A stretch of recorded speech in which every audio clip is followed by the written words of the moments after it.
Be be آ گئی حضرت عمر کے پاس، آ کے کہنے لگی میرا شوہر بڑا تنگ کرتا ہے، بڑی تکلیف دیتا ہے، بڑی آزمائش میں ہوں، بڑا ظالم ہے۔ فرمانے لگے کون ہے تیرا شوہر؟ اس نے کہا حضرت ابو سلمہ رضی اللہ تعالیٰ۔ حضرت عمر کہنے لگے اس سے تو میں قریب سے جانتا ہوں، حضور کا صحابی ہے، نیک آدمی ہے۔ دو آدمی اور تھے، ان کو بلایا، فرمایا تم ابو سلمہ کو جانتے ہو؟ حضور کیسا ہے؟ کہا حضور کیا بات ہے، کیا نفیس انسان ہے، یہ کس کے بارے میں بات ہے؟ اور ان کی اپنی بیوی۔ اب قریب بیٹھے لوگ تو سمجھیں گے کہ جب اپنی بیوی کہہ رہی ہے تو مسئلہ تو ہوگا۔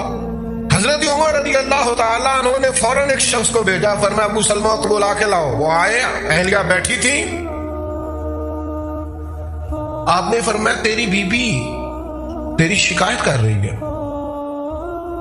تو ابو سلمہ کہنے لگے اے عمر،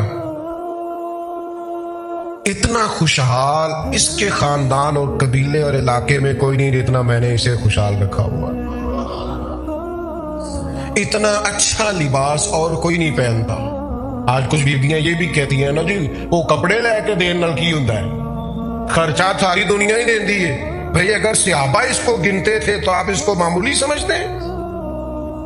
شمار کر رہے حضرت ابو سلمہ کہہ رہے سب سے اچھے کپڑے یہ پہنتی، سب سے اچھا کھانا یہ کھاتی، سب سے اچھے گھر میں یہ رہتی، مسئلہ کیا ہے؟ ہاں ازدواجی وظیفہ ادا کرنے میں ذرا کم ہوں، یہاں تک بات ہے، باقی اس کو زندگی کی ہر آسانی اور سہولت میسر ہے۔ یہ حضرت عمر ہے۔ حضرت فاروق اعظم نے درہ اٹھا لیا اور اس خاتون سے کہنے لگے تجھے تیری ماں روئے، تو اپنے شوہر کے خلاف بات کرتی ہے، تو اللہ سے نہیں ڈرتی؟ تو مالک کا خوف نہیں کرتی؟ اور اتنے لوگوں کے بیچ آ کے تو نے ایک وہ شخص ہے جس کے مقدمے پر فوراً جناب عمر نے کہا کہ میں نے تحقیق کی ہے یہی معاملہ، اور یہاں حضرت عمر فاروق رضی اللہ تعالیٰ وہاں بھی تحقیق کر کے بات کی، یہاں بھی تحقیق کر کے بات کی۔ فرمایا تو اللہ سے ڈر جا، یہ کام نہ کر۔ وہ بھی کیا عظمت والی خاتون تھی، کہنے لگی مجھے تنبیہ ہو گئی ہے، آج کے بعد شکایت کا موقع نہیں ملے گا، میں اپنے شوہر کے معاملے میں ضرور اپنے رب کا خوف کروں۔ حضرت فاروق اعظم رضی اللہ تعالیٰ عنہ اسلام کا مضبوط قلعہ تھا۔ کوئی آدمی اگر ناجائز بات کرتا تو روکتے، کسی پر ظلم ہوتا تو روکتے، کہیں زیادتی ہوتی تو حضرت عمر نے اپنے گورنروں سے کہا تھا تمہیں گورنر اس لیے نہیں بنایا گیا کہ تم لوگوں کی پشتوں پر درے برساؤ یا ان کی زمینوں پر قبضہ کرو، تمہیں تو اس لیے گورنر بنایا گیا ہے کہ تم سنت اور شریعت کا نفاذ کرو۔ بصرہ کے گورنر کی شکایت آئی، ایک مجاہد آئے اور آ کے کہا حضور وہ جس شخصیت کو آپ نے بصرہ کا گورنر بنایا مجھے ان سے بڑی شکایت ہے۔ حضرت عمر فاروق رضی اللہ تعالیٰ عنہ نے گورنر صاحب کو خط لکھا، اور یہ ذرا جرأت دیکھو سیدنا فاروق اعظم کی۔ آپ فرمانے لگے بات میں نے سن لی ہے، گواہیاں میں نے منگا لی ہیں، پتہ میں نے کر لیا ہے، معلومات مجھے ہو گئی ہے، جو یہ بندہ کہہ رہا ہے بات بالکل ٹھیک ہے۔ اب میں آپ سے کہتا ہوں کہ آپ کو بدلہ دینا ہے، سر بھی منڈوانا پڑے گا۔ میں آپ کو صحیح سند سے روایت سنا رہا ہوں مصنف ابن ابی شیبہ سے، یعنی گورنر کا سر منڈا جائے گا ایک عام آدمی کے لیے؟ اتنی جرأت تو آپ چھوٹے سے افسر کے لیے نہیں کر سکتے۔ فرمایا سر بھی آپ کا مونڈا جائے گا، 14 کوڑے بھی لگیں گے، بس آپ یہ بتا دیں کہ آپ نے اس کے ساتھ یہ جو سارا کچھ کیا یہ اکیلے میں کیا کہ لوگوں کے سامنے کیا ہے؟ اگر اکیلے میں کیا ہے تو سزا تنہائی میں اکیلے میں، اور اگر سب کے بیچ کیا ہے تو سزا بھی سب کے بیچ ملے گی۔ حضرت فاروق اعظم نے اس شخص کو دیا، رکا، بھیجے ساتھ لوگ، وہاں جا کے گورنر صاحب کو بھرے مجمع میں جب لوگوں کے بیچ اس شخص نے کہا آئیے میں آپ کا سر مونڈنے لگا ہوں، اور جب اس نے اس طرح پکڑا سر مونڈنے کا سامان اٹھایا، لوگ کہنے لگے یار غلطی ہو گئی چل معاف کر دے۔ کہنے لگا کیوں معاف کروں؟ گویا وہ زبان حال سے کہہ رہا تھا، وجد میں کہہ رہا تھا، کیسے معاف کروں؟ یہ عام حکومت نہیں، یہ رسول اللہ کے خلیفہ کی حکومت ہے، خلیفہ برحق کی حکومت ہے، یہاں کسی غریب پر کوئی زیادتی ہو سکتی نہیں ہے۔ اس نے کہا کہ میں نہیں معاف کرتا، میں قصاص لوں گا، بدلہ لوں گا۔ قربان جائیں اس گورنر کی عظمت پہ۔ اس نے کہا یار تم نہ بولو، زبان حال سے کہنے لگے تم نہ بات کرو، میری واقعی غلطی ہے۔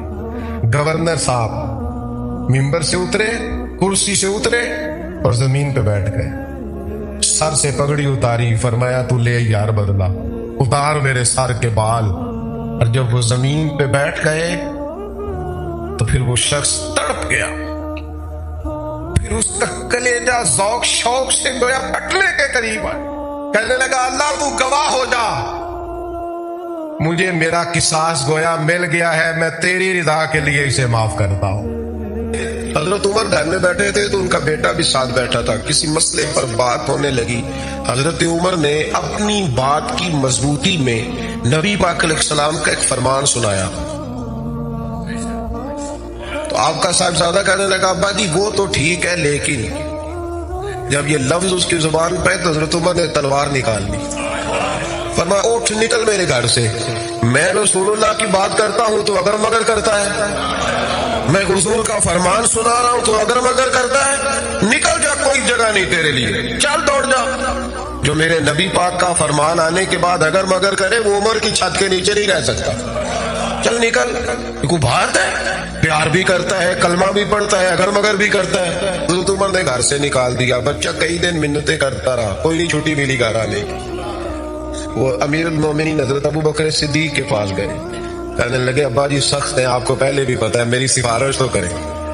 تو جناب صدیق ایک بار گھر آئے، کہنے لگے چل بس کر، تو سخت ہی ہو جاتا ہے، چھوڑ دے۔ کہنے لگے ابو بکر تمہیں پتہ ہے اس نے کیا کیا ہے؟ کہا ہاں، یہ کہتا ہے کہ حدیث میں وہی تائید ہی کرنے لگا تھا بس، لیکن نکل گیا منہ سے۔ کیا لفظ ہے حضرت عمر کے، فرمانے لگے ابو بکر دل پہ ہاتھ رکھ کے بتا، تیرا بیٹا ایسے کرتا تو کیا کرتا؟ جناب صدیق ایک بار رو پڑے، فرمایا میرا امتحان نہ لے، تو نے تو تلوار اٹھائی تھی نا، میں نے مار بھی دینی تھی، تو اٹھائی تھی، اگر مگر یہ غلام ہے، یہ نبی پاک کا غلام ہے، اس کو کہہ دیا جھوٹ حرام ہے تو کہتا میرا گزارا نہیں، اس کو کہا گیا یہ چیز غلط ہے تو کہتا کام نہیں چلتا، تو غلام ہے۔ اس کو آپ نے غلام رکھا ہوا ہے، نوکر رکھا ہوا ہے، آپ اس کو کہیں جا 5 کلو چینی لے آ، وہ اگر آپ سے کہے نہیں 2.5 کلو منگا لو، مان لو گے بات؟ وہ کہے نہیں جی ابھی ٹائم نہیں، 5 کلو کیسے اٹھاؤں گا، بڑا مشکل کام ہے، 10 کلو سبزی بھی تو لانی ہے، تو مان لیتے ہو؟ اللہ رسول کو کہتے ہو آہستہ آہستہ نماز پڑھوں گا، آہستہ آہستہ نیک ہو جاؤں گا۔ حضرت عمر فاروق کے وصال کے بعد ان کی ایک بیوہ سے نکاح کیا،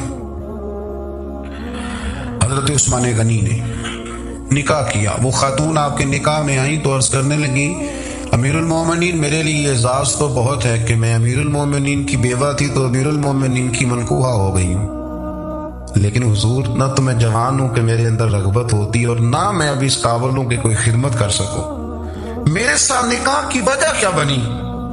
تو عثمان غنی رو پڑے، فرمانے لگے میں نے عمر فاروق کو مسجد میں اپنے رب سے ڈرتے ہوئے دیکھا، میں نے اسے روتے ہوئے دیکھا ہے، عدل کرتے دیکھا ہے، انصاف کرتے دیکھا ہے، امت کی خیر خواہی کرتے دیکھا۔ تمہارے ساتھ نکاح اس لیے کیا ہے کہ تم مجھے یہ بتاؤ کہ عمر فاروق گھر کے اندر اپنے رب کو کیسے راضی کرتے، گھر کے اندر کیسے راضی کرتے تھے، وہ طریقے بتلاؤ، تم بتاتی رہنا اور میں بھی اسی طرح گھر میں عبادت کروں۔ میرے رسول کریم علیہ السلام نے ارشاد فرمایا، حضور فرمانے لگے جس گھر میں اللہ کا ذکر ہوتا ہے وہ گھر زندوں کا ہے، اور جس گھر میں رب کریم کا ذکر نہیں ہوتا وہ گھر زندوں کا نہیں ہے۔ گھر نا ہم نا کتابوں میں پڑھتے ہیں کہ ایک بزرگ کہتے ہیں، حضرت فضیل بن عیاض کہتے ہیں کہ میں ایک گلی سے گزر رہا تھا تو گھر کے اندر کسی قاری سامنے قرآن کی آیت پڑھ دی، وَلِمَنْ خَافَ مَقَامَ رَبِّهِ جَنَّتَانِ، میں تے میرے کانوں سے ٹکرائی تو اللہ نے میری کایا پلٹ دی، میں توبہ کر گیا۔ اب گھر کے اندر سے آواز آئے تو صحیح نا تلاوت کی، پھر اندر سے آواز آتی نہیں، یا ڈیک بجنے کی آواز آتی ہے، یا ٹی وی چلنے کی آواز آتی ہے، یا دھوم مچانے کی آواز آتی ہے۔ عبادت کا وہ جو خاص شوق تھا، وہ جو حسن تھا، وہ جو توانائی تھی، کرو تو صحیح نا، مزاج ہی نہیں، ذوق۔ جمعے کی نماز پڑھ کے یوں دنیا بھاگتی ہے، او ہو پتہ نہیں کون سی پیچھے آگ تھی جو بجھائی جائے، اور آج تک لوگ مسئلہ پوچھ رہے ہیں کہ جمعے کی بعد والی سنتیں کتنی ہوتی ہیں۔ میں نے کہا کتنے سال ہو گئے جمعہ پڑھتے؟ کتنے سال ہو گئے؟ ابھی تک سنتوں کا نہیں پتا، ابھی تک نہیں علم کے پہلے کتنی رکھتے ہیں اور بعد میں کتنی رکھتے ہیں۔ فجر کی سنتیں کب پڑھنی چاہیے؟ سنو فجر کی سنتوں کے بارے میں۔ میرے رسول کریم سید عالم صلی اللہ تعالی علیہ وسلم سے ایک صحابی نے پوچھا تھا، حضور میری فجر کی سنتیں رہ گئیں یا رہ جاتی ہیں تو حکم کیا ہے؟ کیا انداز ہے حضور کا! بخاری مسلم کے لفظ سنو، حضور سید عالم صلی اللہ علیہ وسلم فرمانے لگے، اس نے کیا پوچھا تھا، حضور جواب کیا دیتے؟ فرمایا فرجر کی سنتیں کبھی نہ چھوڑنا، فجر کی پہلی 2 سنتیں کبھی نہ چھوڑنا۔ یا رسول اللہ صلی اللہ تعالی علیہ وسلم میری رہ گئی ہیں، رہ جاتی ہیں۔ فرمایا فجر کی 2 سنتیں نہ چھوڑنا، فرمایا فجر کی پہلی 2 سنتیں مجھے دنیا اور دنیا کے اندر جو کچھ ہے وہ سب سے زیادہ پیاری ہے۔ ایک دفعہ مال تقسیم ہو رہا تھا تو حضرت عمر رضی اللہ تعالیٰ عنہ نے حضرت اسامہ بن زید کو 4000 دینار دیے اور اپنے بیٹے عبداللہ ابن عمر کو 3000 دینار دیے۔ تو حضرت عبداللہ ابن عمر گھر جا کے کہنے لگے، ابا جی اسامہ میں وہ کون سی خوبی ہے جو میرے اندر نہیں، اور اسامہ کے باپ میں وہ کون سی خوبی ہے جو آپ کے اندر نہیں؟ تو حضرت عمر کی عاجزی دیکھیے، حالانکہ بالاتفاق دنیا جانتی ہے کہ جناب عمر فاروق رضی اللہ تعالیٰ عنہ افضل ہیں، پھر بھی پتہ اپنے بیٹے سے کیا کہتے ہیں، اگر تو نے پوچھ لیا تو سن، پھر میری تو رائے یہ ہے کہ تیرے سے زیادہ اسامہ بن زید حضور کی نظر میں پیارے ہیں، اور اسامہ کا باپ تیرے باپ سے زیادہ نبی پاک کا پیارا ہے۔ حضرت ابو دردہ رضی اللہ تعالیٰ عنہ کہتے ہیں میں ایک باغ میں تھا تو درخت کے اس پار عمر بیٹھے تھے، عمر پتہ نہیں کہاں مست تھے، مجھے دیکھ ہی نہ پائے، عمر اور میرے بیچ ایک درخت کا فاصلہ تھا، کہتے عمر مجھے دیکھ ہی نہ پائے۔ عمر اپنے آپ سے باتیں کرنے لگے اور کہنے لگے، خطاب کا بیٹا عمر اور امیر المومنین، تو یہ سمجھنے لگ گیا اپنے آپ کو؟ ہم کہتے پاگل ہے، اپنے آپ باتیں کر رہا ہے۔ یہ لفظ کہتے ہی کہتے ان کے ہاتھ میں لکڑی کا تھوڑا تھا، زور سے اپنے گھٹنے پہ مارا، پھر زمین پہ بیٹھ گئے، کہنے لگے بڑے تیرے نعرے ہیں نا، لوگ تیری بڑی تعریف کرتے ہیں نا، زمانہ تجھے بڑا اچھا کہتا ہے، بڑی تیری بات ہے نا، بڑا تیرا ذکر ہے، بڑا لوگ تجھے اٹھ کے ملتے ہیں، خطاب کا بیٹا امیر المومن، واہ بھائی واہ، اونٹ چرانے والے کا بیٹا امیر المومن۔ اور پھر کہتے ہیں سیانا ہو جا ورنہ قیامت میں اتنی ذلت بھی تیری ہوگی، اتنی تیری آج عزت ہے، ایسا نہ ہو صبح اپنا حساب کر لے، یہ جو حساب ہے نا صاحبو یہ بڑا ضروری ہے۔